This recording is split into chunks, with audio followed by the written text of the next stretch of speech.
BSF নিষেধ করছে, হিন্দিতে কথা বলতেছে, বন্দুক নামাইছে যে গুলি করে দেবে। আমরা তো বোদার এলাকায় থাকি, 25 থেকে 20 কেজি চিনাতাম। আমরা নিজে ডাইরেক্ট জ্ঞান সুমুর রাগারাগি করে। মেঘালয়ের আর কি গ্রাম বানাজুরি। ইন্ডিয়ার সিম আছে নাকি? আজকে পহেলা বৈশাখ না? হ্যাঁ। দিদি কি দিয়ে ভাত খাচ্ছেন? শামুক।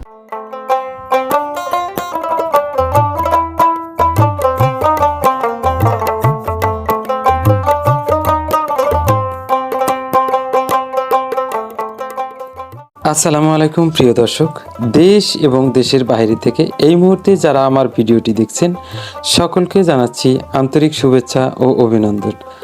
আজকের ভিডিওতে আমরা যাচ্ছি সীমান্ত এক গারো আদিবাসী গ্রাম দিঘলবাগে, যেখানে বাংলাদেশের পাশাপাশি কাছেই রয়েছে ভারতের আদিবাসী গ্রাম।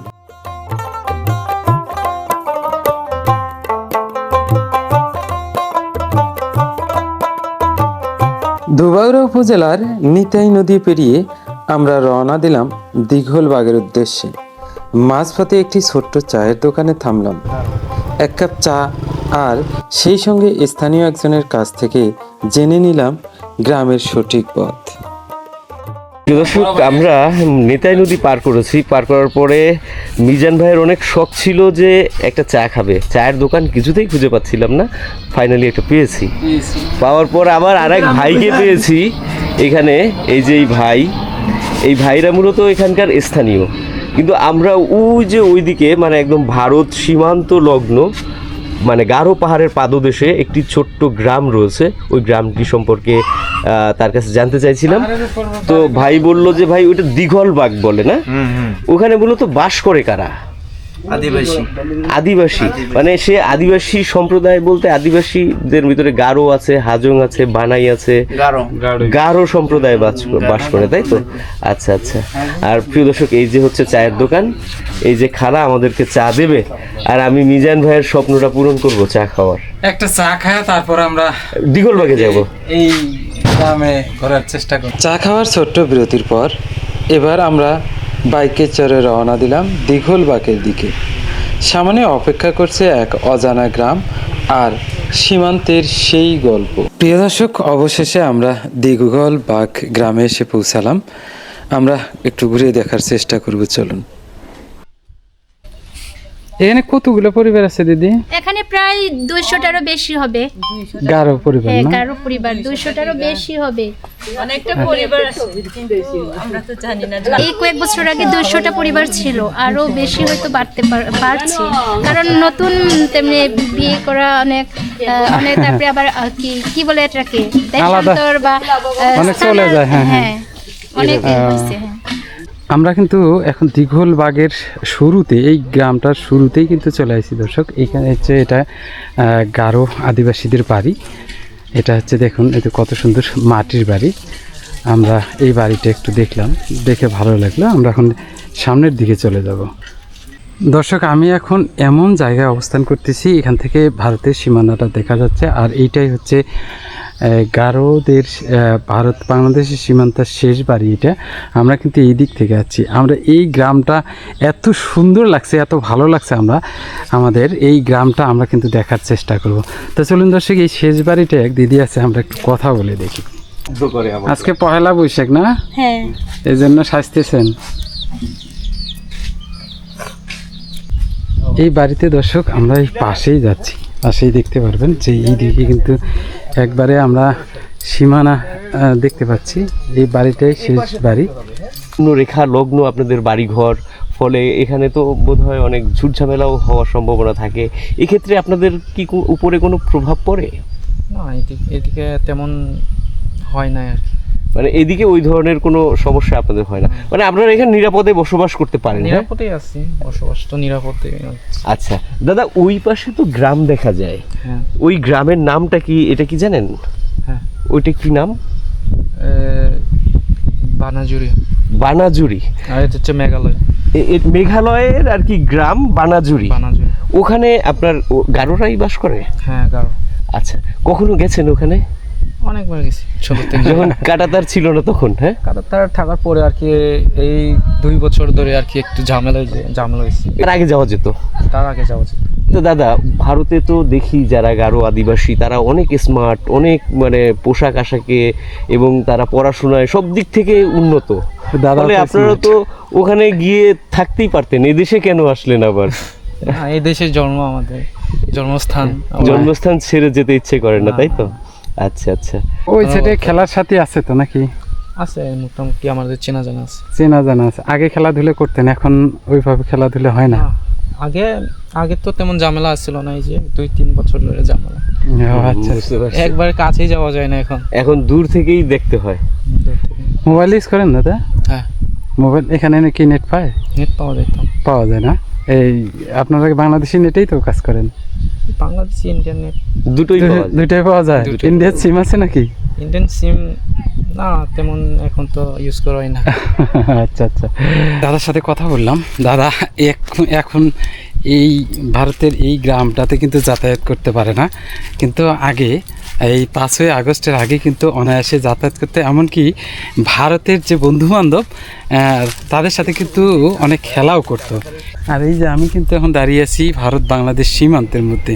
আমার সামনে সীমানা দেখা যাচ্ছে, আর এটি হচ্ছে ভারতের কাঁটাতারের বেড়াটা দেখা যাচ্ছে। আর এই কাঁটাতারের বেড়ার পাশ দিয়েই কিন্তু একটা রাস্তা আছে, এখানে প্রতিনিয়ত গাড়ি চলাচল করতেছে, এটা দেখা যায়।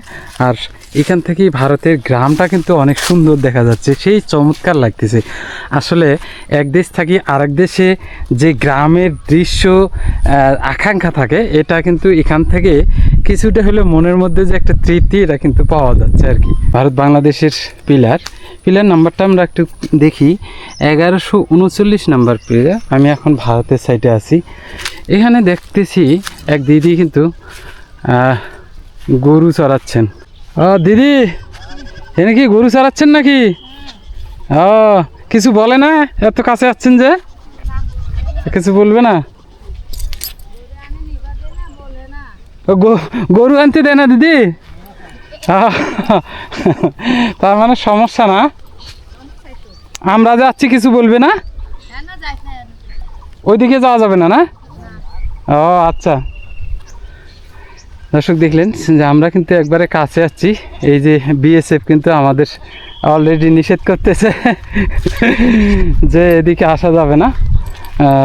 আর ওনারা ভিডিও করা দেখলে তো অবস্থা খারাপ। ওই যে উনি কাঁটাতারের বেড়ার পাশ থেকেই কিন্তু আমাদেরকে নিষেধ করতেছে, তো আমরা জাস্ট সরে যাচ্ছি। কি বলবো দর্শক, আমাকে এক বিএসএফ দেখছে, বিএসএফ দেখি কিন্তু অলরেডি রাগ হয়েছে, আমারে বন্দুক দেখাচ্ছে, ঘাট থেকে বন্দুক নামাইছে যে গুলি করে দেবে। কি অবস্থা দেখেন, একটু কাছেও যাওয়া যায় না। আর আমরা কিন্তু এখনও আন্তর্জাতিক সীমারেখার মধ্যে আছি। উনি কিন্তু সেই কাঁটাতারের ওখান থেকেই উনি কিন্তু মেজাজ গরম হয়ে গেছে ওনার।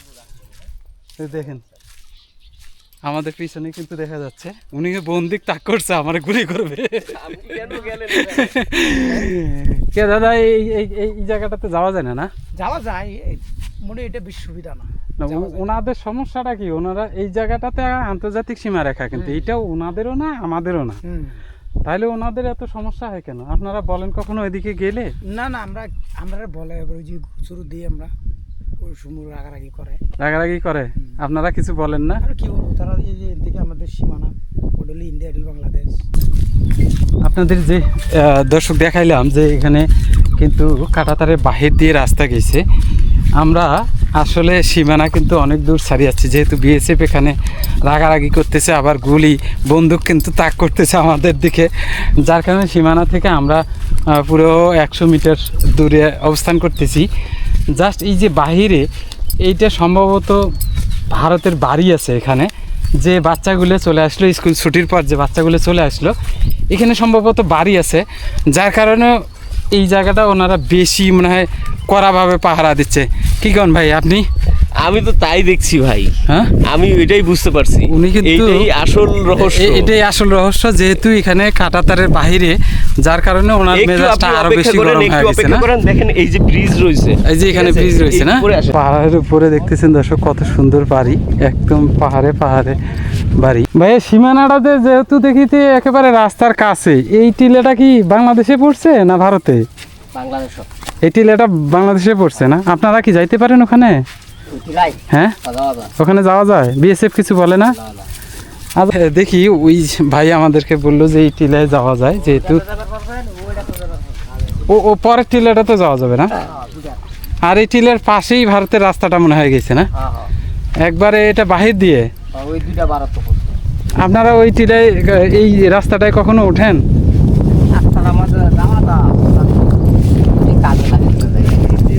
এমনিতে নর্মাল গরু বাছুর গেলে তখন যান না, তাছাড়া যান না। আর যে সীমানাটা দেখছেন কোথায়, একেবারে মনে হয় রাস্তাটা পুচ্ছে একে সীমানার মধ্যে, তাই না? ওইটাই তো রাস্তা। দেখেন দর্শক, হ্যাঁ চমৎকার এই জায়গাটা। যে সীমান্ত জটিলতা, আসলে এমনভাবে এই রাস্তাটা করছে, আসলে ভারতের হয়তো সমস্যা এই রাস্তাটা বাইরে দিয়ে করার কারণে। তার কারণ হচ্ছে উপরে দেখেন কত উঁচু পাহাড়, আর এই পাহাড়ের উঁচু দিয়ে রাস্তা করা কোনো ক্রমেই সম্ভব না যে তারা কাঁটাতারের ভিতর দিয়ে রাস্তা করে চলে যাবে, যার কারণে মনে হয় একটু চলাচলের সুবিধার্থে রাস্তাটা কিন্তু এই দিক দিয়ে নিছে। তো আমরা এই যে টিলাটা আছে, এই টিলাটা বাংলাদেশে পড়ছে, আমরা এই টিলাটার মধ্যে একটু যাব। সীমান্ত এলাকায় যেহেতু ভিডিও করতে গেলে কিন্তু পারমিশন লাগে, আমরা উনি যেটা বললো আর কি, আমরা ওই টিলার মধ্যে যাইতে পারলাম না। ওই টিলায় যাওয়ার আগে বিএসএফ বলতেছে যে এই এলাকায় আসতে গেলে পারমিশন লাগবে, পারমিশন ছাড়া এই এলাকায় আসা যাবে না, এমনকি ভিডিও ধারণ করা যাবে না। যার কারণে আমরা ব্যাগে চলে আসলাম যে আমরা আর ওইদিকে যাব না, তাই চলে আসলাম। চলেন আমরা ওই গ্রামটা একটু দেখার চেষ্টা করি। আর আমাদের যেহেতু মূল উদ্দেশ্য গ্রাম ভিজিট করা, যার কারণেই আমরা সীমান্ত খুব সামান্য একটু দেখানোর চেষ্টা করি, যে এই যে আদিবাসীরা যে সীমান্তবর্তী এলাকায় বসবাস করেন, এটাই একটু জাস্ট দেখানোর জন্যে আমরা কিছুটা সীমান্ত দেখানোর চেষ্টা করি। আর সেই সময়ে এমন ওই হিন্দিতে কথা বলতেছে,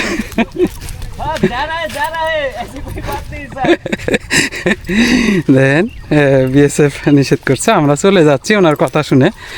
তো উনিও অনেকটাই খুশি না, আমাদের পিছনেই কিন্তু উনি। আর যাক, তো চলুন আমরা গ্রামের দিকে যাই, আমরা গারোদের পরিবেশ দেখার চেষ্টা করি, তারা কিভাবে বসবাস করে এই সীমান্ত এলাকায়। সীমান্তবর্তী এই অঞ্চলের দিঘলবাগ গ্রামের যে পরিবেশ, আমরা কিন্তু অনেকটাই ভিতরে প্রবেশ করেছি। দেখুন কত সুন্দর মাটির বাড়িঘর, আর এত সুন্দর দেখতে। আমরা চেষ্টা করব কিন্তু এই পুরো গ্রামটায়, দেখুন আপনারা এই পুরো গ্রামটাই কিন্তু একটু ঘুরে দেখার চেষ্টা করব। বর্তমানে কিন্তু এই গারো আদিবাসীরা অনেকটাই খ্রিস্টান ধর্মের প্রতি তাদের আদি ধর্ম এখন নাই বললেই চলে, তারা অনেকটাই খ্রিস্টান ধর্ম পালন করেন। খ্রিস্টান ধর্মের যে রীতিনীতি আছে এগুলো পালন করেন। ভয় পাচ্ছ নাকি? গোসল করলো এখনই? কতগুলো হাঁসের বাচ্চা গেছে এখানে? 73টা। এটা কি তোমার পার্সোনাল নাকি? হ্যাঁ, তোমার একার? এটা এইটা যা বিক্রি করবো ক্যাশ সব তোমার থাকবে নাকি? মা বাবা নেবে? আচ্ছা। আসলে এই বয়সে দর্শক, অনেক সময় আমরা দেখি যে এই বয়সে যে হাঁস গরু ছাগল পালন করি আমরা, অনেক সময় ওটা মনে করি যে এটা আমাদের, যার কারণে বাইরে এই কথাটা জিজ্ঞেস করলাম। তো চলুন আমরা একটু আরও সামনে দেখা করি। এই দেখুন এখানকার যে দিদি, ভালো আছেন? কোন বাড়ি আপনার? এই বাড়ি? আসলে আমরা একটু জাস্ট বাড়িগুলো ঘুরে দেখতেছি। হ্যাঁ, এই যে দর্শক, এটা দেখুন কত সুন্দর কিন্তু মাটির বাড়ি। এখানে এই বাড়ির কিন্তু দিদি আছে, আমরা দিদির সাথে একটু কথা বলি। আর খারাপ করছে শেখ হাসিনা? কারোর খারাপ করে নাই। হ্যাঁ, ভালো করছে। তো করছে না তো কি? ভালো ছিলেন আপনারা আগে না? হ্যাঁ, ভালো ছিল, অনেক ভালো শেখ ছিল। হাসিনার সময়। আসলে ভালো আসছিলাম আসলে। যাক, আমরা তো বোদার এলাকায় থাকি, যে রেকর্ডিং আছে আমার বলার মতো কিছু দিতে নাই। আসলে আমরা বোদার এলাকায় চলি, ব্যবসা বাণিজ্য আছে, আমরা ভালো পথে চলতাম। আসলে এখন সত্য দিদি কথা। এখন দিদি খুব করা হয়ে গেছে না, হো বড় হয়ে গেছে গা বাবু। কাছে যাইতেই পারেন না, না পারি না তো। এটাই দুঃখ আরে না? জ্বালা, দুঃখ মানে জ্বালা। জাল তো কাছে যাবেন কি জন্য? তুই কাছে যাওয়ার দরকার নেই তো। যদিও বা বাড়িতে একটা কিছু নাই, ও বাপের সংসার, ওরা বাড়িতে কিছু নাই, যে ছাগল গরু নাই, হ্যাঁ চলবো কেমনে? তাহলে হ্যাঁ ও দিদিদের একটা সুবিধা ছিল, ওপারে গেলে অনেক তো? সস্তায় জিনিসপাতি পাওয়া যেত। সস্তা না, বা আমরা নিজে ডাইরেক্ট গিয়া নিয়ে আসতাম, ঠিক না? ওই পারে যা নিয়ে তো আসতেন। হি আজিরা আমরা খায়া চলতাম। হ্যাঁ হ্যাঁ হ্যাঁ। ঘরের বাচ্চাগুলারে বা এই নাতি বাচ্চাগুলারে আমরা পালতাম, ঠিক না? হুম তো সুবিধা ছিল আমরা। হুম। কাজকর্ম করতেন ওখানে গিয়ে ওরা কাজের? আহারে বাবারে, টুকটাক আমরা ব্যবসা করতাম, ঠিক না? হুম। বদার এলাকায় থাকি, আমরা টুকটাক ব্যবসা করতাম, বুঝেন নাই দিদি, ভালো ব্যবসা হয়ে চলতাম। না কি ব্যবসা দিদি? দিদি ব্যবসা করতে বলতে কি শুনুন, ওইখান শুন। থেকে এই দিদি বা 25 থেকে 20 কেজি চিনি আনতাম, আমরা নিরাপত্তায় নিয়ারে বাজারে বিক্রি করতাম। আচ্ছা আচ্ছা। আর সৌদে আনতাম, চাল ডাল আনতাম, ঠিক না? তো সংসারটা ঠিক মতো চলতো। আচ্ছা আচ্ছা, যেহেতু দিদির ঘরে এই অঞ্চলে কাজ কামের কৃষিকাজের কোনো সুযোগ জায়গা নেই, নাই। এটা একটা ও সুযোগ ছিল। কৃষিকাজের জায়গা নাই। হ্যাঁ কৃষিকাজের জায়গা নেই, হাতিতে নষ্ট করে, ফলে তারা তো? এই কাজটার মাধ্যম দিয়ে হ্যাঁ। সুন্দরভাবে চলছিল। হাই হাই রে, ওইদিকে গেছিলেন না? হ্যাঁ গেছিলাম। গেছিলাম দিদি, যান। খুব রাগ হয়। এখন এই বকা দিছে, বিয়েছে বকা দিছে। ও না না না, এত তো কাছে যাও না সপনাস। দর্শক, আসলে এই সীমান্তবর্তী অঞ্চলে যেহেতু কৃষি জমি নেই, আদিবাসীদের তো টোটালি কৃষি জমি নেই, তারা এই অঞ্চলে বিভিন্নভাবে, আপনারা শুনলেনই, বিভিন্নভাবে হয়তো টুকটাক ব্যবসা করতেন, যেটা ভারতের সাথে তখন তারা সহজে এখান থেকে ভারতে যাইতো, ভারতের বাজারে যাওয়া আসা করতো। এমনকি ভারতের যে জিনিসগুলো এগুলো কম দামে নিয়ে আসি বাংলাদেশের ভিতরে বিক্রি করে হয়তো কয়েক পয়সা পাইতো এবং সেটা দিয়ে তাদের জীবন চলতো। এখন একটু বেশি, আপনারা ভিডিওর প্রথমেই শুনছেন যে এক দাদা ছোটো ভাই বলছিলেন যে 2 বছর আগে তারা একটু অনায়াসে যাওয়া আসা করতো, খেলতে পারতো, তাদের বন্ধু বান্ধব আছে, কিন্তু এখন এমন বেশি কঠিন হয়ে গেছে যে ওর ধারে কাছেও যাওয়া কিন্তু আর সম্ভব হচ্ছে না। দিদি কি দিয়ে ভাত খাচ্ছেন? শামুক। শামুক দিয়ে ভাত খাচ্ছেন? এটা কোথায় ধরছেন দিদি? শামুকটা পাইছেন কোথায়?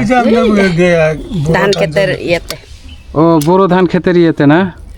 ও এই যে শামুক তো খাওয়া যায় না, দিদি তো সবই ফালাই দিচ্ছে, এই যে সব না, তো ওটা ফালাই খোসা দিচ্ছে। খোসা। ওটা খোসা না? হুম। ভিতরেরটা কি চুষে বের করতে হয় না দিদি? হ্যাঁ।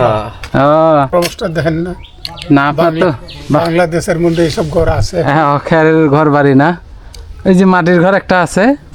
এই যে দাদারে দেখাই দিছি, ছেলে মেয়ে সবাই চলে গেছে। চলে গেছে কোথায়? ঢাকায় থাকে? ঢাকায় থাকুক বা সংসার করছে। খোঁজ খবর নেয় না আপনার? বিসঙ্গী দোকান আসা। ও, ধরেন এই যে আগে মই মুরব্বীরা কইতো 10 জন থাক 5 জন থাক এক দিকের ভাত খাইতাম। এখন তো সব এখন ভিন্ন ভিন্ন ভাগ হয়ে গেছে। ভিন্ন ভিন্ন ভাগ হয়ে গেছে। এই যে ওনারা দেখাই দিছে আমার ঘরের লোক। দিদি এই যে শামুক কি দিয়ে রান্না করছেন? কচু শাক। কচু শাক দিয়ে না? হ্যাঁ। ও আচ্ছা আচ্ছা, ঠিক আছে দাদা, আচ্ছা। হ্যাঁ ভালো থাকেন। কামরাঙ্গা ফালাই দিলে হইবে? নিচে পরে নষ্ট হয়ে যাচ্ছে, এই যে সব নষ্ট হয়ে গেল। কয়টা পাইছ? দর্শক এই যে দেখুন কামরাঙ্গা পারতেছে, আর এই হচ্ছে আমাদের গারো দিদি। দিদি কি এখানেই থাকে? না না, আমার বাড়ি উত্তরে। উত্তরে বাড়ি? ও বাইরে থাকো নাকি? পড়াশোনা করো? পড়াশোনা করি, কোথায়? গ্রামেই পড়াশোনা করি। এইখানে না ওই যে গুসগাঁও। এই ঘোষগাঁও গ্রামে? আমরা 2 বোন। তুমি গাছে উঠতে পারো? ওখান থেকেই তো খাওয়া শুরু করে দিছে তুমি। হ্যাঁ এত খিদে লাগছে। দর্শক এই যে ছোট দিদি ভালোবেসে আমাদের কামরাঙ্গা দিয়েছে, যাই আমরা খাওয়া দেখবো কিরকম লাগে।